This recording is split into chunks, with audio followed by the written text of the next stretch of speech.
You are about to enter the Shockwave Skull Sessions podcast on shockwaveskullsessions.com. And now your host, Bob Nalbandian.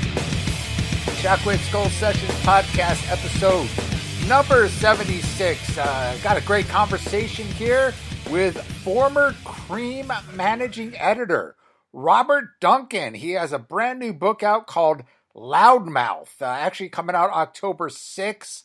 And I haven't had a chance to read it yet, but from what he describes, it sounds like a killer fictional story, kind of half nonfiction about his time at CREEM Magazine and playing in bands and so forth in the 70s.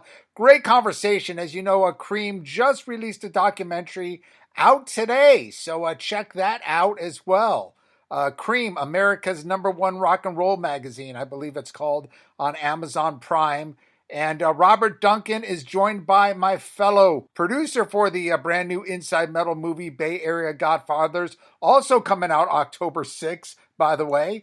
John Strednansky. John Strednansky joins Robert and I on this great conversation. Of course, John Strednansky used to publish a great magazine. He was a managing editor as well for Metal Rendezvous in the early through late 80s in the Bay Area as well. So great conversation here. We'll get right to it. This is the great Robert Duncan and John Strednansky. Shockwave Skull Sessions. Enjoy. I'm not sure if Michael kind of explained what we do with the Skull Sessions. It's more of a discussion style podcast. Oh, I checked it out, of course. Oh, right on. Very cool. So I figured we'd have my good friend and also partner in my new movie coming out, Bay Area Godfathers, John Strednansky. He's an old school Bay Area metalhead who had a magazine called Metal Rendezvous that you might remember in the 80s. Well, hello, John. Hey, hello. You know, it's funny. I was just looking up this and I found it, a review that CREEM did on my magazine, past your time when you were there. But right. It was a pretty amazing review they gave me back like in 86, 87 for my Metal Rendezvous magazine. And I found it. It's that's great. Who wrote it? Do you remember? I don't know because all I have is that page. I don't have the whole issue. So I don't know who wrote it. I'm going to have to dig into it. But my favorite sentence is, one thing I'll say, these guys know something about metal. That's like the opening statement. That was pretty cool. Oh, that's funny. That's great. Well, I'm glad they were good to you. Which is kind of rare when it comes to metal. A lot of metal back in the old CREEM days. I learned a lot of sarcasm as a little kid from reading CREEM magazine. CREEM was pro metal. Somebody else said this to me recently. I thought, really? Well, it always kind of had this sneering, kind of mocking, especially when it came in the 80s, when new wave and punk hit really big. But I never knew, I was such a young kid at the time. I mean, both John and I are big, fans of CREEM magazine when we were younger. And I didn't really know what it was, but reading back, I could see there, especially when it came to a lot of the newer new wave of British heavy metal bands, kind of, little jabs at them here and there, kind of like the British press would do, But, the thing I didn't read, though, was the opening paragraph. I gave you a sentence, but the opening paragraph kind of aligns with Bob, what we just said. The opening paragraph in this review said, they bill themselves America's ultimate heavy rock magazine. Don't you instantly dislike magazines that make such a presumptuous claim? Those magazines must be put out by bad people. And then it goes into all the good stuff. That's a reference to CREEM calling itself America's only rock and roll magazine. Exactly. Yes. Yeah. Well, they're teasing you. They're teasing themselves. Yeah, they're very clever at that. I never understood, when I was a young kid. Anything, metal, that sounds great. But then reading, I recently read back to some of the old issues, and I was realizing how brilliant it was and how, like you said, kind of inside jokes, but, you had to kind of be a part of it. And that was the cool thing about CREEM, man. That's what set it apart from Circus and some of the other magazines at that time. Making fun of everything was definitely a part of the DNA of CREEM, By the 80s, by the mid late 80s, I had kids, so I wasn't as frequent a reader as I had been. Well, the funny thing is I actually became a a freelance writer for the CREEM thrash metal issue. You remember the CREEM had the metal issue in like 1980. Right. You would do certain specialty issues, the metal, and then in the mid to late 80s, you did a thrash metal issue, and I actually did a LA thrash report and a few other CD reviews for them at the time. So we're talking, I think 87 or so. Oh, that's cool. It's amazing to me how CREEM's fame has endured all these years. Now, there's a documentary coming out that I've seen the trailer, and I'm just so excited to see. Are you a part of this documentary? Oh, yeah. All right. Yeah, I'm in it. I'm interviewed in it, and I do some voiceover for it, and I also had to, I got to be friendly with the director, Scott Crawford, and he was calling me a lot. And finally we were talking so much, and he was sending me cuts of the movie saying, well, what do you think of this? Or what do you think of that part? And so he called me one day and said, look, I'm going to make you a story consultant on the picture. Cause I had just been there for him, and which I was very excited. So I got a nice credit at the beginning and the end. So nice.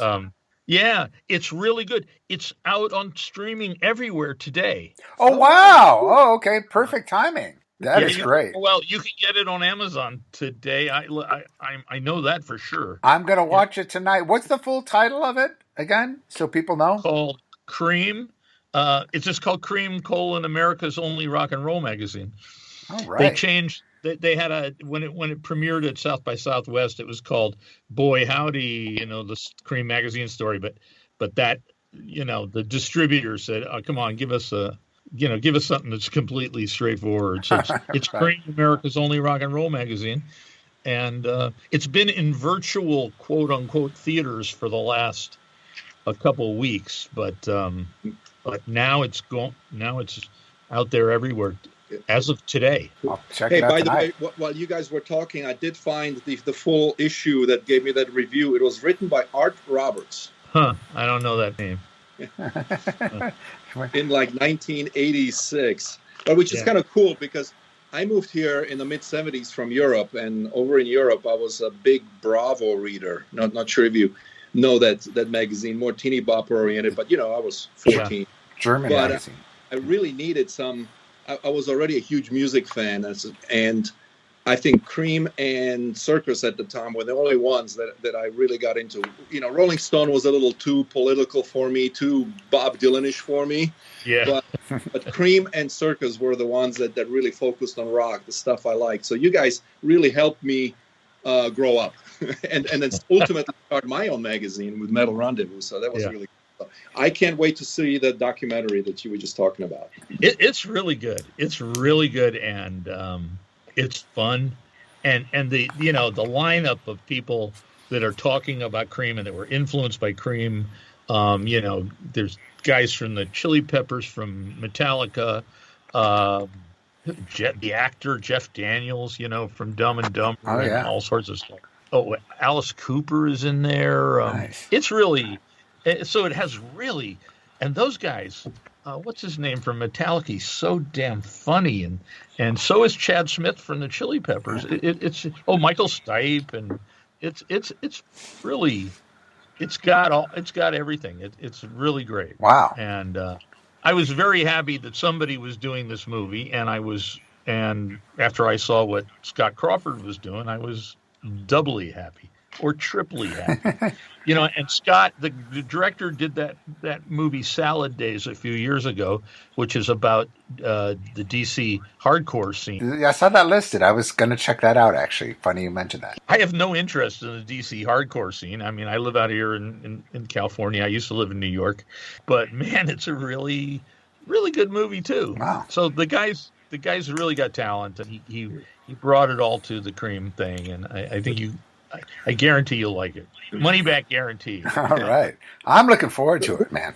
Yeah, who came up with that tagline, America's Only? Because we got a lot of it for calling us America's Ultimate, right? So I'm just curious. So how did that play out on your side? I don't know. It was a couple years maybe before me, but and it was a couple years after the founding. I mean, they were trying. I don't know who actually came up with it. I know what they were doing. They were positioning the magazine against Rolling Stone, which is, was turning increasingly not, beyond political. They were turning into like, they were putting actors and Hollywood actors on the cover. I remember the first time I saw that, I'm like, what the fuck? I was horrified. So Cream was positioning itself, but those guys are not about rock and roll, but we are. So America's only rock and roll magazine. And that was kind of similar to Circus in a different way, because Circus was kind of, to me as a kid, again, I was so young, but that magazine was everywhere. That was like the premier rock magazine. Then they started getting a little bit teeny bopperish and having, Tony Danza and all the, Scott Baio and all the actors, and David Cassidy, and it became more about that. And then, of course, a little bit later, I don't know where exactly Hit Parader came in, but by that time it was all Cream and Hit Parader. And what years were you the managing editor from the mid 70s? I was the managing editor for 75 and 76. I started writing for him in 74, and I wrote for him till the early 80s. So, I wrote for him freelance. But yeah, I'm managing editor for, that amount of time. And then I got in a fight, not a physical fight, but with the publisher, Barry Kramer, which happened to lots of people. Right. And then I stormed out. But we made friends again, and I kept writing for him. So it's so funny. I was the managing editor of Metal Rendezvous, and I got into a fight with my publisher too. Kind of ended up, maybe that's just what happens, right? It's built into the job. I'm sure. It's built into the job, and it was a lot of pressure at Cream, and it was also wild. It was wild. So, and Barry Kramer, the publisher, could be a wild man, and I was 22 years old, so your judgment, I hate to say, may not be as solid as you think it is. Well, dude, that must have been great in 1975 at 22 years old, being a managing editor for this, ultimate rock magazine. And the cool thing about then, I always talk about today is, back in those early years, there was none of this political correctness or anything like that. And Cream was kind of the leader, and they wrote whatever the fuck they wanted. And they didn't really care. And it kind of reminded me, obviously, of a rock and roll version of National Lampoon. And speaking of documentaries, they got a great documentary on National Lampoon. Yeah. I forgot what it's called, but it's... it's like, We'll Kill This Dog. Yes, some kind of a strange title like that. Yeah. But very similar in the way Cream was, where... it was humor could be anything back then. It wasn't limited, and you didn't have this a social justice police telling you what you could and couldn't do. And you had that freedom, man, of back then.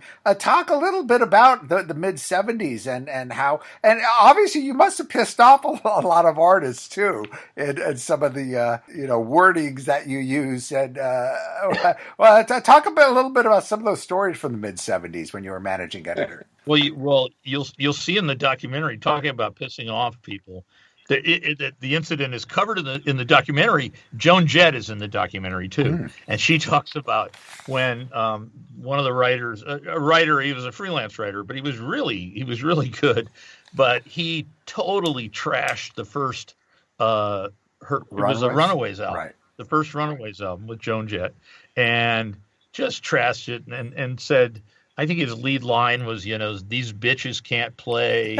And so Joan Jett wrote a letter and said, I'm going to come up there and kick Rick Johnson's ass. And, because he doesn't, fuck him. He's a little, whatever she called him. She reads it in the documentary. She reads aloud her letter. She was great. And, So there's one. Joan Jett pissed off. There's not an artist, because we used to do such stuff. Sometimes we even liked the artist, but you'd kind of tease them or do something silly around them. And if you didn't make them mad, you at least confused them. I think a lot of them left mystify. I used to write these stories about Kiss all the time. I would write, when I was freelancing, I would write stuff for Cream about Kiss. I would write stuff for, Circus. I would write stuff for, I wrote for every rock magazine there was. And so I would do these stories where 1 week it's like overpraising Kiss. They're the greatest group ever. And the next week in a different publication, I'd write, they're the worst group ever. They're killing rock and roll. And it was just kind of my way of I was just having fun, Right. And I remember running into Gene Simmons or a friend of mine. Well, I did run into Gene Simmons several times, but a friend of mine said that Gene said, yeah, that Duncan really works the obscure angles. And because I was just clowning, just complete clowning. And I knew that as a freelance writer, I knew I could sell a story on Cream if I called up a rock magazine editors on Kiss, and I'd say, hey, you want another story on Kiss? Oh yeah, they wanted those cover headlines so they could attract readers. Right.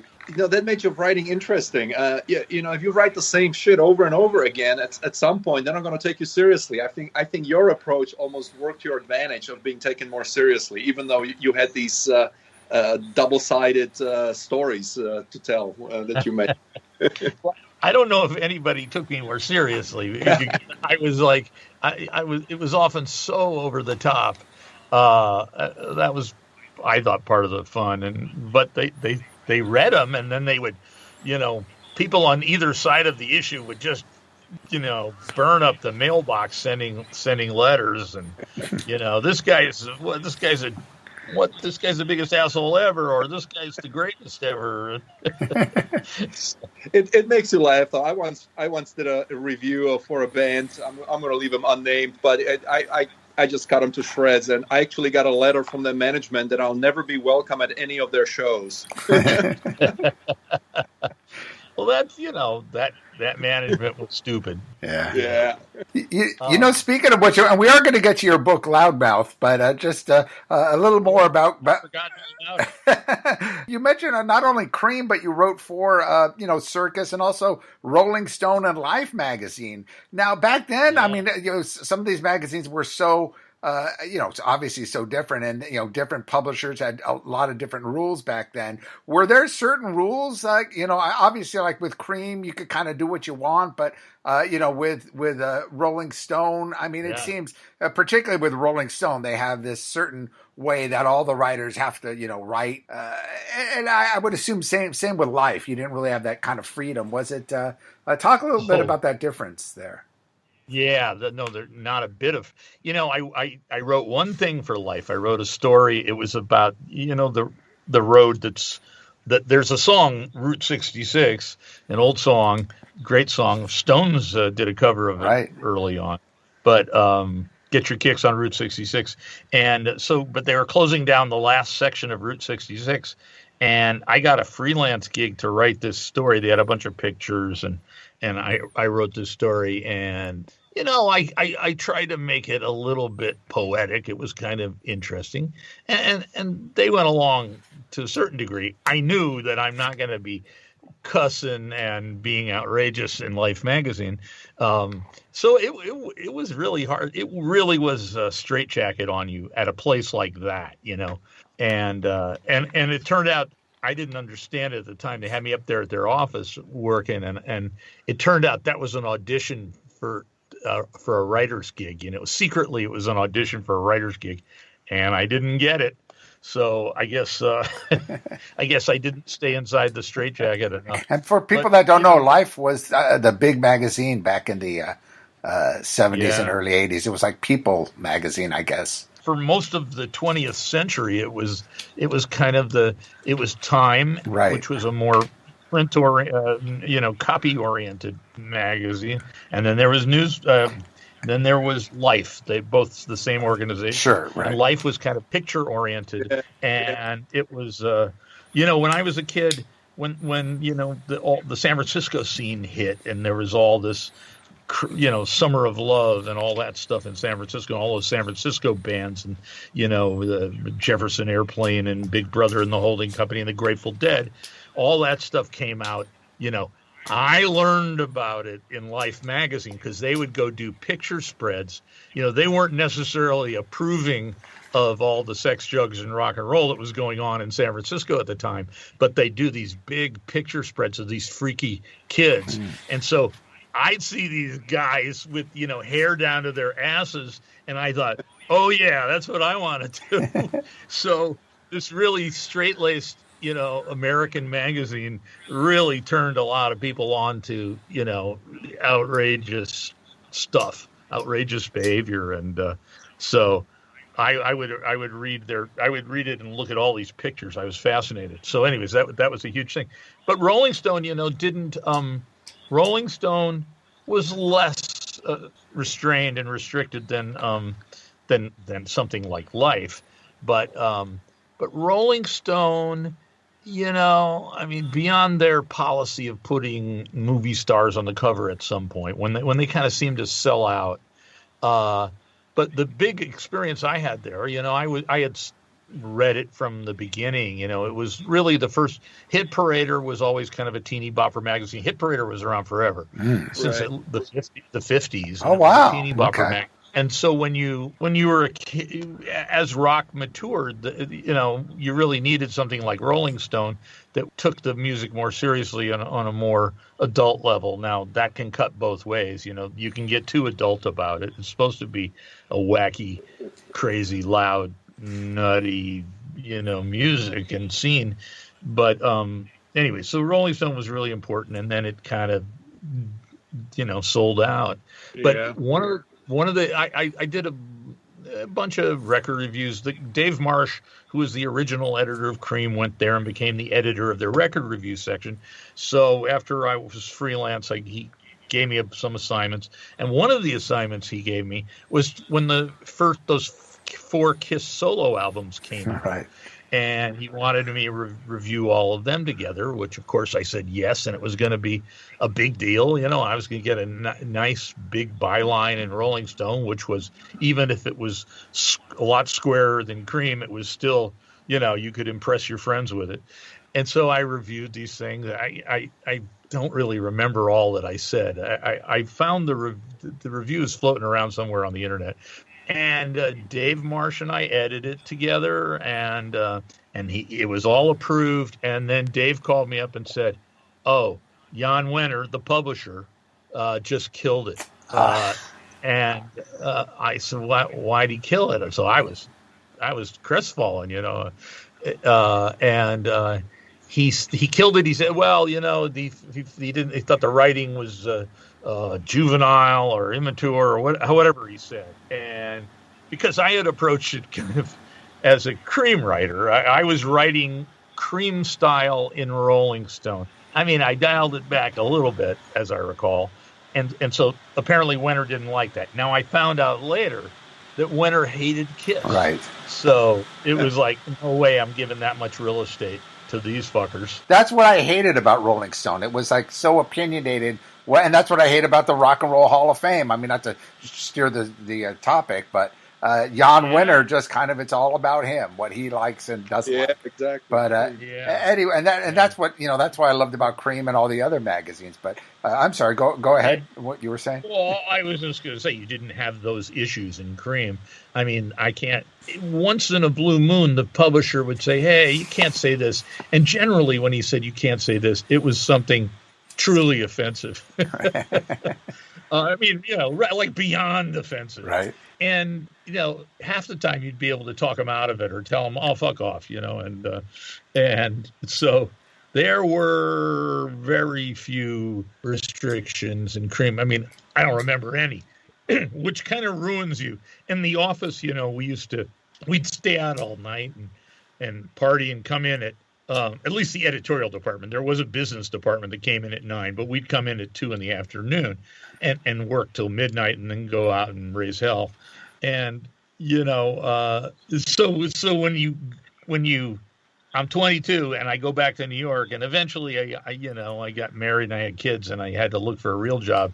And when you getting a real job after working at CREEM Magazine is a very difficult transition. Yeah.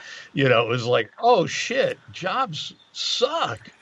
Jobs are not like CREEM. So, you're not yelling at the boss and drinking in the office and all that.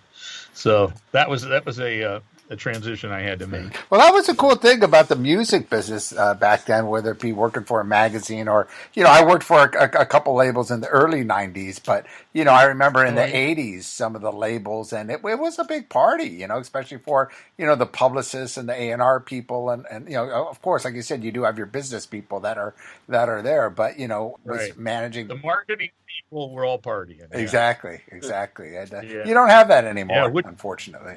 Yeah.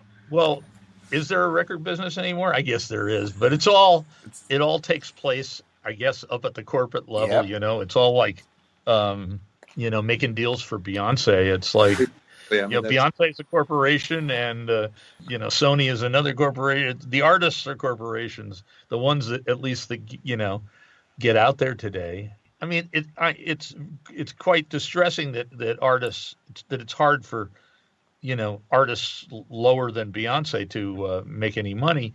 But I do like the idea that you can put your shit on the internet, you can put it on Bandcamp or whatever, and you can attract an audience. Now, you can't make a living, but at least you can get your stuff out there. And it used to be, back in those days in the 80s and the 70s, it was you had an A&R guy at Columbia Records or Capitol Records or wherever that you'd have to attract that person's attention and get signed to a major label to have anybody hear your shit. Yeah, and I'm glad that choke point has been removed, but now you got to have a day job and you can't make a living at it. Yeah, because while these new tools are so cool and these new venues, the internet venues, right, are so available to everybody, also creates just a flood. And I'm glad you brought it up. Do you think you could still have a career like you'd had today if you were starting out today as a writer, as a journalist? Oh, I probably not. I mean, journalism is dead too. I remember when my daughter went to school, she was going to major in journalism. I said, I got some bad news for you, but journalism is dying or dead in a lot of segments. It's all about blogs. So yeah, and I just don't think I don't think there's enough journalism jobs. I don't there's in the actual in the news media, it's all consolidated. It's all the little local papers are gone. Obviously print magazines are dead. And the online publications don't pay any money. So it's all clickbait. I don't see how anyone could have a career. And by the way, I didn't make a lot of money when I was writing for CREEM. I think at my peak, I was making $200 a week on staff. And then when I was freelancing, I was making less than that. It was, there ain't a lot of, there was even in those days, no money in rock journalism. So, but you got a lot of perks. So. The perks made it worth it. And even back in the late 70s, I mean, $200 a week, people realize now it doesn't mean nothing. But back then it was, substantial to get an apartment and to have a decent living. Yeah, it was okay. But yeah, the perks, plus you're in your 20s and you're like, oh, free beer. Yeah. You're excited by free beer, overexcited by free beer. So you'd go to every press party. You could go get a meal at the press party from the buffet, and then drink all the booze you could stomach. And that would be a great foundation for going out all night raising hell. Yeah, well, John and I remember that even through the 80s. You remember all those great Iron Maiden parties and all the album release parties they used to have that we went through. We ate and drank like kings. Yeah. I had to was true. travel to all those. I was based in Monterey, which was halfway between San Francisco and LA. So for me, it was a road trip every time. But I took advantage of every one of those perks. Yeah. Yeah. Well, we went to all the press parties, and every once in a while they would fly you somewhere. They'd Yeah. say, hey, you want to go to Montreal to see whatever shitty artist, and the shittier the artist, the longer they would fly you for it. It was basically it was a bribe. Right. Yeah, I mean, and plus we got all these free records. We got, every, several times a week, I got these big packages of records, new releases from all the major labels.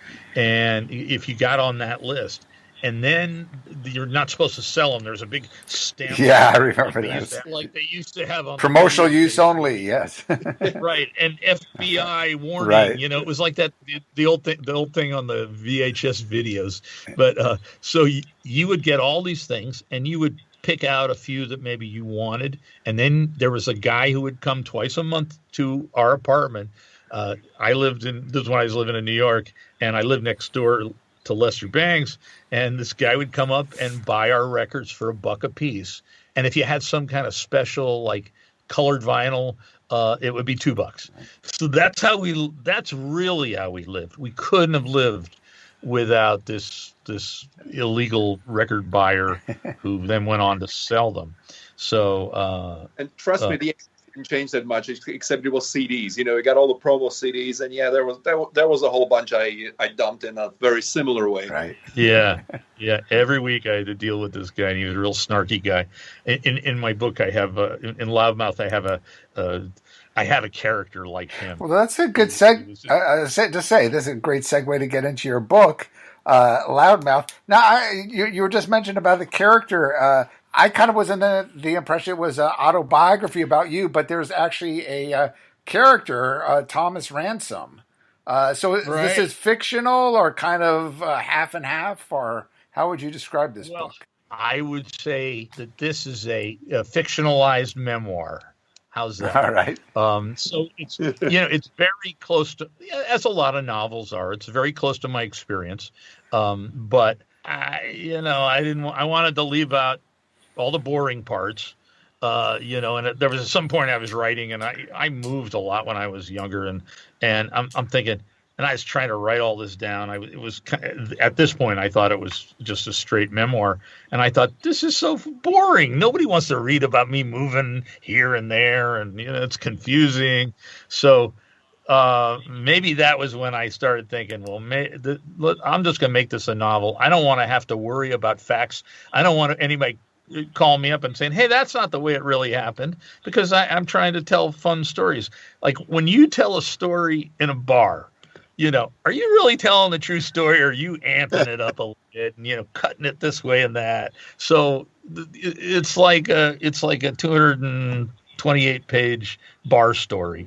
I wanted to get in a lot of some of the most outrageous stuff that's in it is the truest, is the most factual. I say it's a lot of it's factual, all of it's true. So, but the outrageous stuff, people say, well, tell me, did this guy really exist, or did this really happen? I said, my rule of thumb is, if it seems unbelievable, it's probably factual. So it's, it's close to my story. I get, when I'm talking about it, I often start talking about, I did this and I did that. I forget that there's a character who gives me a way to hide, that lets me, I get to hide behind a character in the book. But there is stuff that's not true in there. You'll just have to figure it out. Right. But there's a lot of actual stuff in there. So, and it is, takes, and it's not all rock and roll. It starts, and it kind of shows how the character, the me doppelganger gets into rock and roll. And, like the character, I started out and hearing rock and roll on the radio. I had a much older half brother, and he would drive around, and he was a big hot rod gangster, and he would drive around in his hot rod blasting, rock and roll. And I remember riding it one day, and I was like 7 years old, and here comes this singer singing about a hound dog. And just, it was like, whoa, it was so loud and it was so crazy. And I thought, but later I started imitating Elvis, even as a kid. So it was funny. So I had that, and then when the Beatles came, it changed everything for me. And then I went on from there. But I had a window on the very early days of rock and roll. I got to see that Elvis, in my brother's hot rod, all the way up to, Billie Eilish doing a James Bond theme. I think, I kind of, my experience covers the whole damn lifetime of rock and roll. Well, I definitely look forward to reading the book. Michael actually sent me a copy. I haven't had a chance to read it, but I did browse through it, and it seems this is a perfect movie. Are you looking? I mean, it reads kind of like a Cameron Crowe movie, very similar to like Almost Famous or something. From what I just gathered briefly, like going through it. But is this something that you're looking to pitch? Well, I've been so busy. Writing it and then editing it just up until a few months ago, and then this summer we've been doing the audio book, and so I haven't been thinking about anything. But I have now had a couple of inquiries because I thought, well, this would be impossible to make into a movie. But now I've had some serious inquiries, so I'm like, oh, okay, I'm completely down with making it a movie. That would be fun. That would be incredible. Absolutely. So I hope in the next few weeks maybe something will Yeah, well, with Netflix with and Amazon Prime and all these companies now doing their own original movies, I'm sure there's definitely an avenue for this. Yeah, there's a crying need for so-called content. True. But and I've been so close to it I've been working on it for about 6 years, and so I've been so close to it, and you really. You can't stand your own writing after working on it so long, and you completely lose sight of, is this any good? I don't even know anymore. It's this. I would caution your audience, never write a book. Yeah. Well, you've written several books apart from this, right? I mean, more nonfiction books on music business. Yeah, I'm a fool. I'm clearly a fool. I have another book that I wrote that Kiss book the book about Kiss, the biography of Kiss, kind of a tongue-in-cheek thing. Right. But that I wrote, I was like 23 when I wrote that. Oh, wow. Okay. And, I didn't realize. Yeah, it's amazing. I at the time I thought, well, I'm old. I'm 23. In a way, it's funny. I think I gauged it. I remember, again, when the Beatles came out, and, that was kind of the ground zero for my whole rock and roll experience. I had the Elvis experience, but when the Beatles came out, they were very young. They were like, maybe John and Paul were 21 or 22, but George Harrison was 19 years old when he was on Ed Sullivan, when the whole U.S. went crazy for the Beatles. And so I was always holding myself kind of against George Harrison. I would think, well, shit, he was 19 on Ed Sullivan, and here I am 23, and this is my first book. I should have written another book before. Or I started out wanting to be a rock star, so I was in bands and all that shit since I was 12. Being 23 to me, I was old, so I didn't quite understand what old was. Now I'm getting an inkling of what it's all about. When you were in a band, were you when you were in the Bay Area or in New York? Were you actually gigging around locally? Yeah, no, we were in New York, and I started in school. We were the one rock and roll band in school when I was 12 years old, and we were playing. And this is just before the British invasion and the Beatles, and we were playing. So we were like playing surf music. That was the craze of that year, or maybe it was even like that those 3 months. So we were playing surf music, instrumental surf music, like Wipeout and Pipeline and some of the stuff that like Quentin Tarantino popularized again in Pulp Fiction. Yeah. But so we were playing that stuff, and then the British invasion hit, and I wasn't a very good rhythm guitar player, and I was in the band. I was the first. It was 4 guys, and I was the first guy whose voice changed.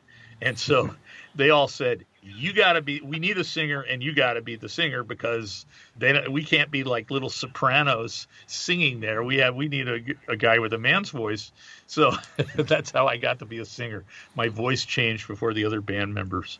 So then we went on and played, and I played into high school. And then, when I dropped out of college pretty early on to play in bands, and we got pretty good.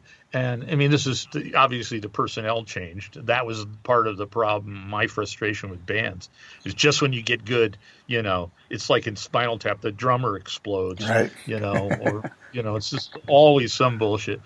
But we got pretty good, this band, in my college years when I was like 19. The picture on the cover of Loudmouth, people don't know that's me when I was 19 playing in this band. Oh. And we got an agent, and we got to do at least one tour, and we were pretty I was the lead singer, and I was completely outrageous. I was climbing all over the PA system, and I was crawling on the dance floor, and I would pour beer on myself, and I would do all these kind of pranks on the audience.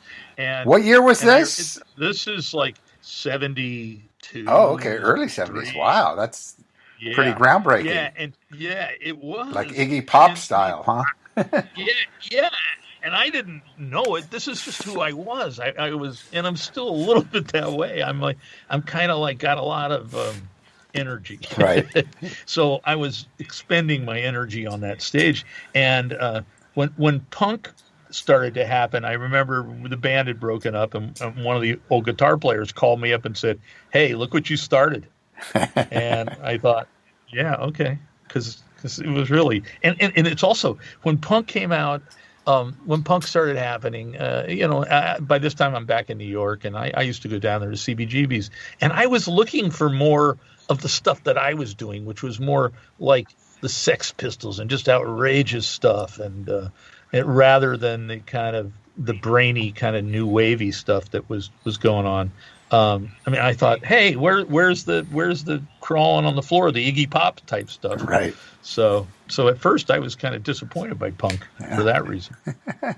John, you got anything you want to talk about? I know you haven't had a chance to read the book as well, but no, I haven't. But you got me intrigued. I'm kind of I always like the kind of books that are semi-biographical, but you inject some fiction into it. It kind of gives you the freedom and the liberty to push the boundaries a little bit, and I think that's going to be pretty cool, pretty fun read from what I'm hearing. Yeah. Well, the story about the band that's in there, and part of the issue with like making it, whether it's me turning it into fiction, it's because like there was so much drinking going on that it's impossible to remember all the shit that went on. I have some old friends that I'll say, hey, what happened at this thing? And he'll tell me. And yeah. So much easier. I didn't want to have to call my friend every 10 minutes and say, hey, what happened, in Rhode Island that time we did this or that.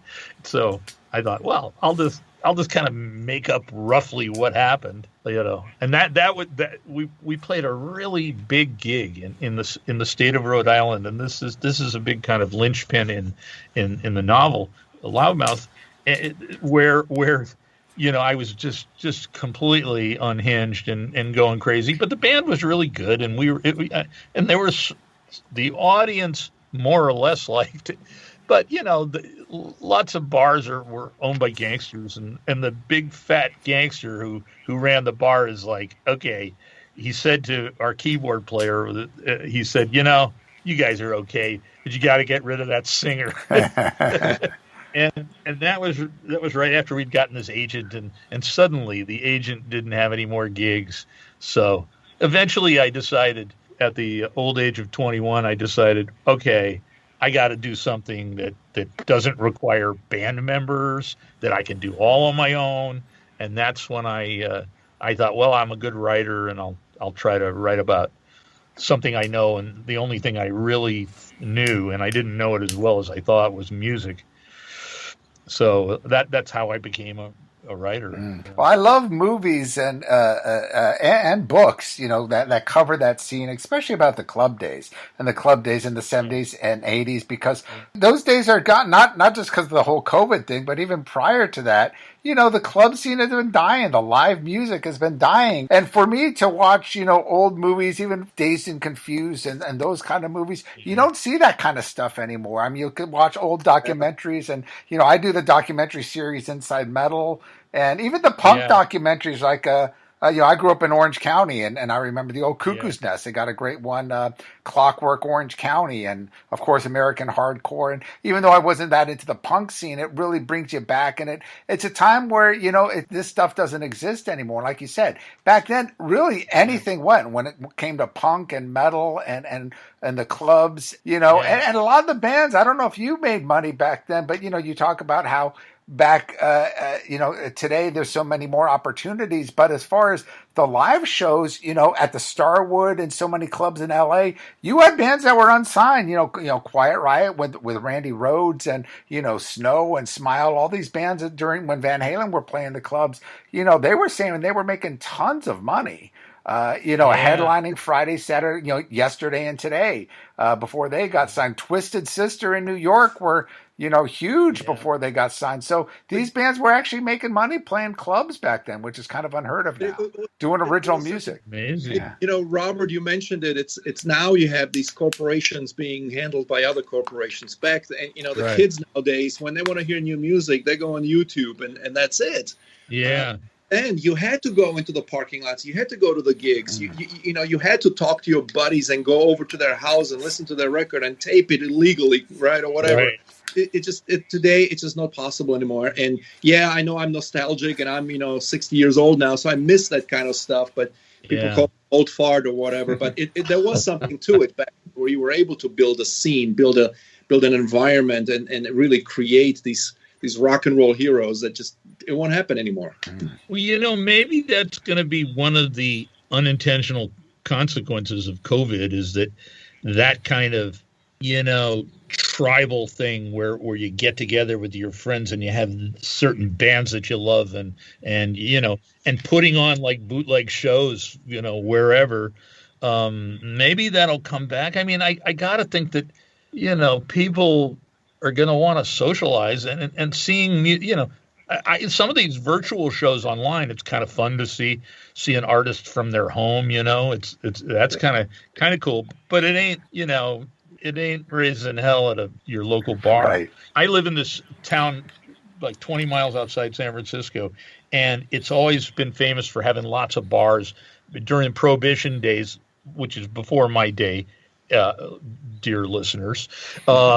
It was a town where they had illegal booze here and stuff, and there's tunnels under the streets where they would deliver illegal booze. But so we've always had bars in town, and we've had in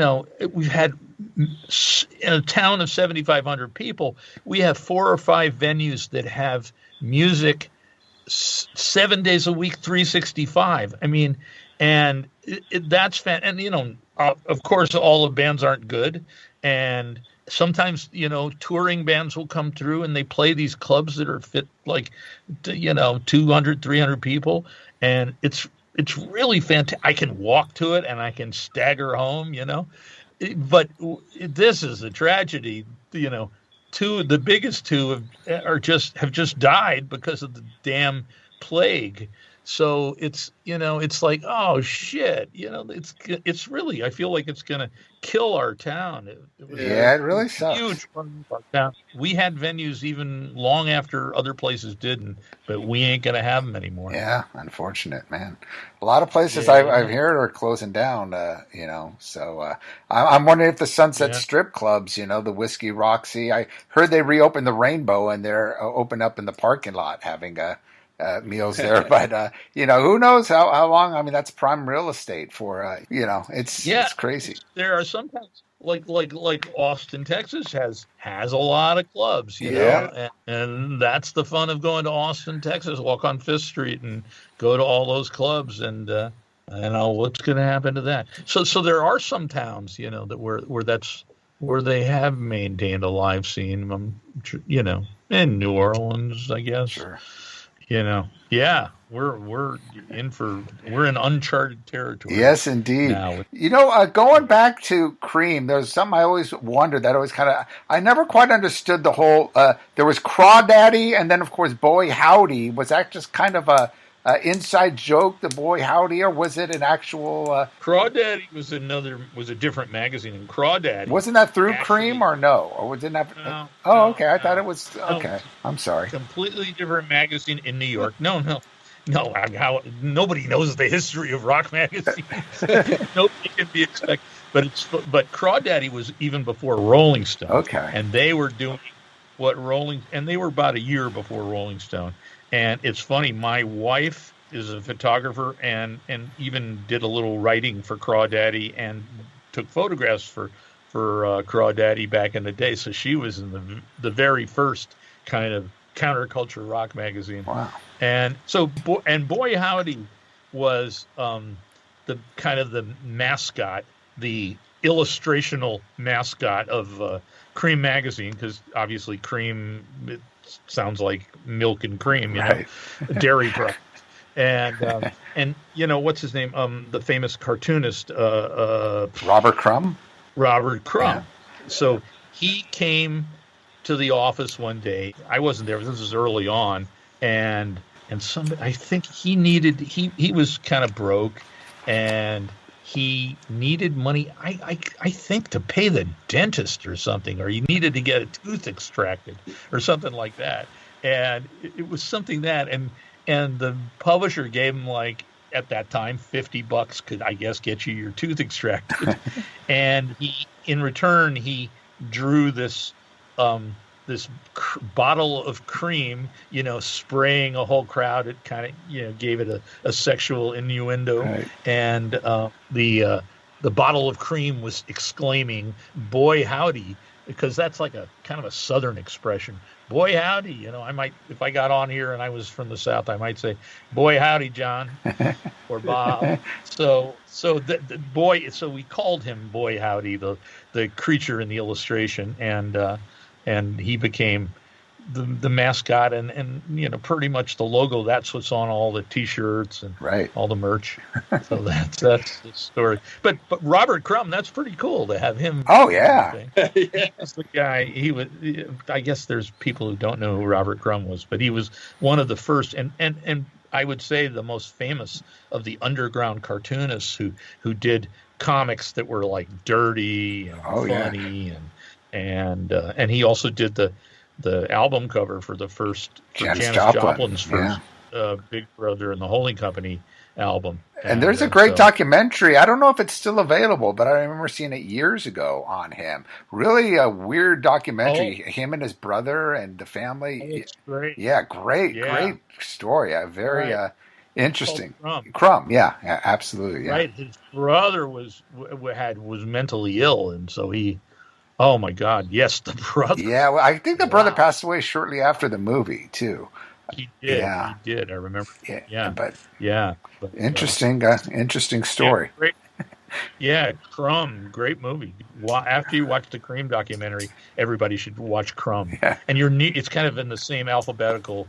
It's in the letter C. There you go. So we're about an hour in. Yeah, I mean, obviously, we could talk forever about those old days. I mean, I love the 70s rock and roll days, but I guess we should kind of wrap it up. Again, just a loudmouth, and I love the tagline: "Rip Snorton Rock and Roll Story." Love that. I think that's something the publicity department put out there, but. All right. I even said, it works. Really? You want to call Rip Snorton? And they're like, yeah. Rip Snorton's great. Okay. And that we could expect that out in bookstores and Amazon and anywhere you want to order it from. It's out October 6th. It'll be in bookstores if there are still bookstores.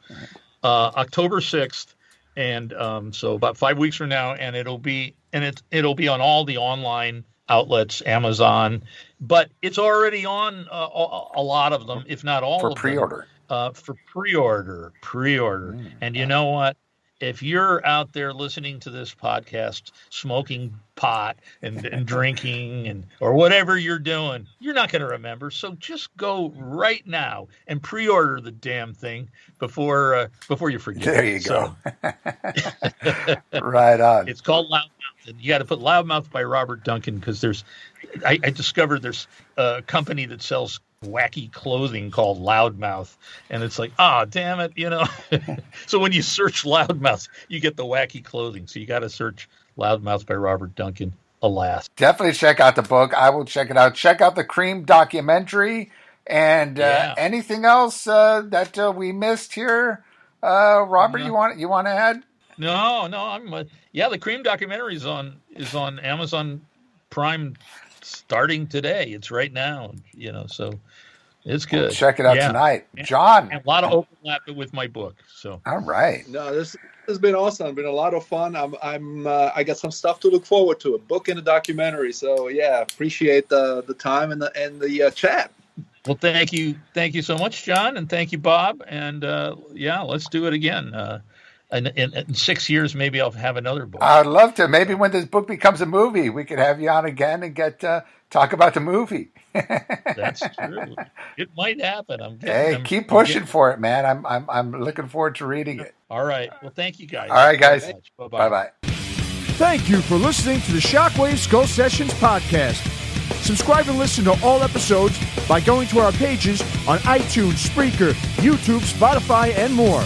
You can listen to all other episodes and access up-to-date information and news on the Shockwave Skull Sessions podcast by going to our website at www.shockwaveskullsessions.com. Email all comments, questions, and suggestions to shockwaveskullsessions@gmail.com.